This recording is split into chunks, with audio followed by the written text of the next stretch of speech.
Perfect. So this is the maybe we can. Well, hello. My name is. Okay. My sorry about that. My name is Cesar Aguilera. I work in Cercel in the uh, structural monitoring branch.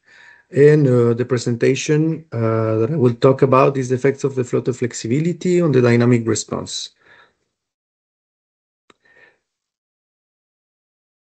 So Cercel has developed a sensor network, a single cable connection system composed of triaxial accelerometers, magnetometers, and a temperature sensor.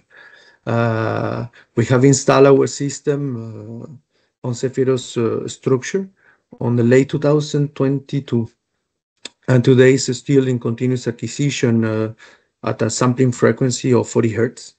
This installation consists of six nodes, sensor nodes installed on the via magnets on a vertical line along the tower. As you can see here on the right images, the data is continuously transferred to our cloud by 4G connection. And once the raw data arrives to our cloud, signal processing toolbox generates many different indicators, static, dynamic, as acceleration statistics, temperature, data formations, modal frequencies and shapes, and etc. So for the data analysis, what I would like to share is a little bit about what we have done concerning data analysis during the project. Very quickly, you can see it in the first top graph, the temporal signal of accelerations after a high pass filtering. We can appreciate how the dominance of the wave excitation with a period around 10 seconds. Also, if you focus on the bottom right images, you can see the videos of the modal shapes by estimated by the operational modal analysis techniques. You can see the deformation, the modal shape of the towers in the fore-aft for the first mode, fore-aft side to side, and second mode, fore-aft side to side. We were able also to track this second mode, as you can see on the middle image, for during one full month, and how it varies in function of the wind turbine functioning. So during this project, France Énergie Marine and Cercel have developed two numerical models. The first one is based on OpenFAST. This is a model which is built by different modular parts to model the blades, the tower, the floater, the mooring lines, and most of them are built by beam elements. Sorry, and the second model is built based on ANSYS, and it's a shell model, as you can see on the right. And maybe just the difference between the two of them, both of them have different capabilities. OpenFAST is a full time domain, full couple analysis. ANSYS, we have used it in this time just as a model analysis tool. So a common pitfall in the fully coupled simulation of floating wind turbines. So, well, I just mentioned when building a digital twin, there is two main things to get is the data that I just present you, and is the model that also I introduced. So the key stage when building this digital twin is the calibration. Here we use the measure model parameters, that is model frequencies and model shapes to fit our models. Well, for floating offshore wind turbines, we know that there is the well-known rigid body motions and tower modes also, as presented on the table. In a simplistic design, this substructure can be modeled as a rigid body, which in case of small wind turbines and in function of the substructure type, this hypothesis of a rigid substructure may be correct, but it start losing validity for bigger wind turbines, and specifically for spar type substructure. Uh, as you can see, our OpenFast in our table, our OpenFast model was based on this rigid substructure hypothesis that correctly fit. As you can see, the first modes, the search, sway, heave, roll, pitch, and yaw, with a maximum error of 7%, but it is not good enough to fit the four tower mode side to side and fore aft, the last four, with a big error of maximum 33%. Some recommended practices, as I read these in DMVGL, mention this effect that must be taken into account, but it doesn't explicitly say how to address this problem.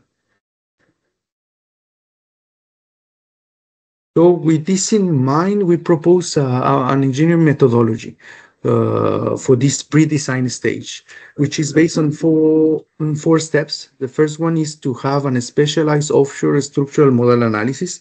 In this case, we have ANSYS. The second one, an aero servo elastic simulation tool for the time series. In our case, OpenFast. An optimization routine. In our case, CMOP Tuna, that I will present you later, and the verification of the simulation data. It could be here the OpenFast linearization function, or it could be again the operational model analysis of the synthetic data. It depends. So if the methodology here is schematized on the right diagram, we started at the top when we have our ANSYS model based on flexible substructure, and on the right the OpenFast model based on a rigid model hypothesis. So the goal here is to estimate the tower frequencies and you check if there is some convergence. If there is convergence, we can use this hypothesis and turn and run our couple analysis based on OpenFast. If there is no convergence and no similarities between these two simulations, substructure flexibility must be taken into account in our couple analysis in OpenFast. So there is at the bottom, as we have to take this flexibility into account, I mentioned that this to solve this problem is a software-dependent solution, because the solution is not unique. It depends on the software capabilities of OpenFast or Opera or OrcaFlex. What we propose here is to optimize in OpenFast the tower frequency coefficients that change the global rigidity of the tower to match the target frequencies, and this is proper to OpenFast. So faults are subjected to specific phenomena that we haven't taken into account. One of them in our previous model on OpenFast. So the first one is the added mass. Added mass is the added force adding to a body floating in motion due to the fact that the body must move also the fluid around it. Also, the other phenomena are the effect of the blade flexibility, and especially the floater flexibility, which actually was the source of our calibration problem at the beginning.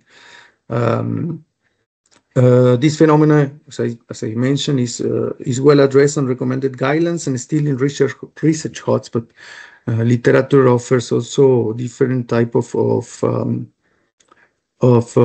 solution to overcome this problem in function of the simulator.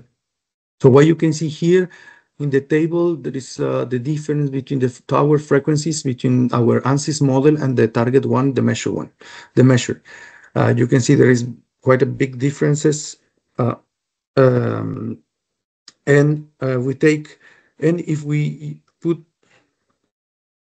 we add this flexibility to the tower, we can see how the measurement, the flexibility, the frequencies decreases and match a little bit better the target ones. And then if we add the flexibility of the towers, we can keep our error under 5%.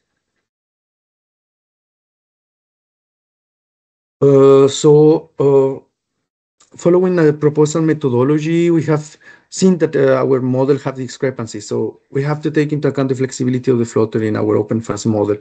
Then we have taste two approaches to optimize our model based on Oftuna, SimOftuna.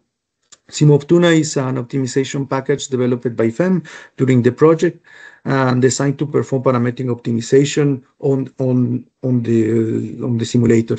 Actually, this is configured to work with OpenFAST, with CIMA, with OrcaFlex, with different simulators. So the first attempt, we add a tower base element, as you can see on the image in blue. The goal was to optimize the length and the rigidity of this element. At the end of the optimization, we have seen that the results provide non-physical results. Either the length of the beam must be very long or the rigidity very low.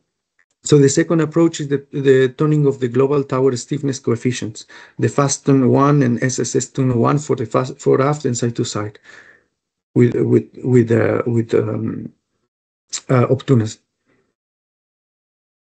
So once we deploy our OpenFAST model into the SimOptuna architecture, then we have configured our optimization routine. We have select the TPE, which is the tree structure parse and sampler. It's a sampler a Bayesian method. Then we have provide some number of trials. We have select the mean square error as a loss function. And after all the iterations, we have estimate the coefficients with a 0.39 and 0.42 for aft and side to side, respectively. As you can see, these coefficients are very small, indicating that there were a big reduction of the tower stiffness. We have checked our frequency discrepancies. Then we have tuned our model thanks to SimOptuna. And once we optimize our parameters, then there is a validation stage. So we have rerun our couple analysis in OpenFAST to test our optimized values. What you can see here in the pictures is the spectral content of the accelerations for the fore, aft, and side to side direction for the node number 2, as you can see on the right image. This node number 2 is located at 41 meters above the sea level. So the black line is the measure, blue line is the new tuned OpenFAST model in the spectrogram, and you can see the vertical lines how the tower frequency located at the beginning and 1.2 hertz has moved to 0.7, very close to 0.7 hertz, which is our target frequency.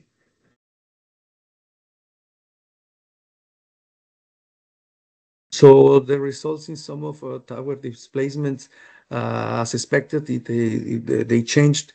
We can observe that the graphs show on the top the power spectral density, and on the bottom the time series. So it's not too surprising that as the tower become less stiffer, the displacement got greater.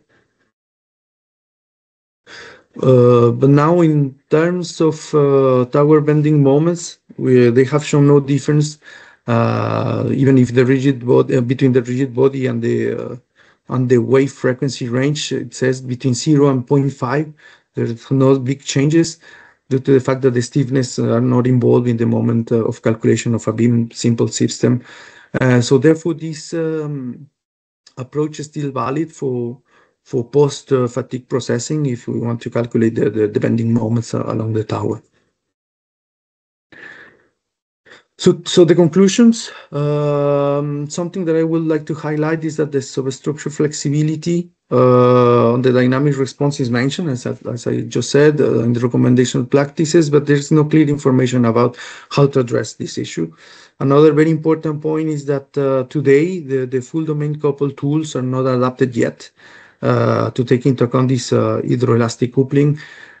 Different approaches have been shown in literature to overcome this problematic, and that's why we have proposed this methodology for the design phase to determine if this hypothesis validity when using state-of-the-art optimization routines to overcome these measure model discrepancies.